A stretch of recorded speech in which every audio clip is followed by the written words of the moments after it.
তাদের ইন্ডিয়া থেকে দেশে এনে ইসকন নিষিদ্ধের দাবি ও আইনজীবী হত্যার প্রতিবাদে রাজধানীতে আলাদা আলাদাভাবে সভা সমাবেশ করেছে বিভিন্ন সংগঠন ও রাজনৈতিক দল। আইনজীবী সাইফুল হত্যা ও জুলাই হত্যাকাণ্ডের সঙ্গে জড়িতদের বিচারের আওতায় আনার দাবিতে রাজধানীর মিরপুর 10 নম্বর গোলচত্বরে বিক্ষোভ সমাবেশ করেছে জাতীয় নাগরিক কমিটি। এ সময় বক্তারা বলেন, পতিত আওয়ামী লীগ ইসকনে ভর করে দেশকে অস্থিতিশীল করার ষড়যন্ত্র করছে। আওয়ামী লীগের দোসরদের বিচারের দাবিও জানান তারা। রাষ্ট্রকে অস্থিতিশীল করার জন্য একটা মহল তীব্র প্রচেষ্টা চালিয়ে যাচ্ছে।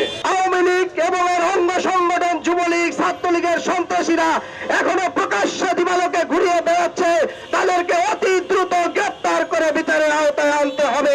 এদিন রাজধানীর যাত্রাবাড়িতে জুলাই শহীদদের স্মরণে সমাবেশ করেছে এবি পার্টি। দলটির যুগ্ম সদস্য সচিব ব্যারিস্টার আসাদুজ্জামান ফুয়াদ বলেন, বাংলাদেশে খাদ্য আমদানি বন্ধ ও ভূমি দখলের হুমকি দিয়ে লাভ নেই। ডাল চালানের পেঁয়াজের হুমকি দেবেন না, না খেয়ে থাকবো। দাউলিয়াতের কাছে, জাতীয় শত্রুর কাছে বাংলাদেশের স্বাধীনতা সার্বভৌমত্বকে গাদ্দার বেঈমানদের মতো, আওয়ামী লীগের মতো আমরা বিক্রি করে দেব না। ঢাকা বিশ্ববিদ্যালয় টিএসসিতে সংবাদ সম্মেলন করেছে ইনকিলাব মঞ্চ। দেশের সকল শিক্ষা প্রতিষ্ঠানের জুলাই শহীদদের স্মরণে স্মৃতিস্তম্ভ করারও দাবি জানায় সংগঠনটি। সরকারকে অতি দ্রুত জাগ্রত জুলাই নামে স্মৃতিস্তম্ভ নির্মাণ করতে হবে।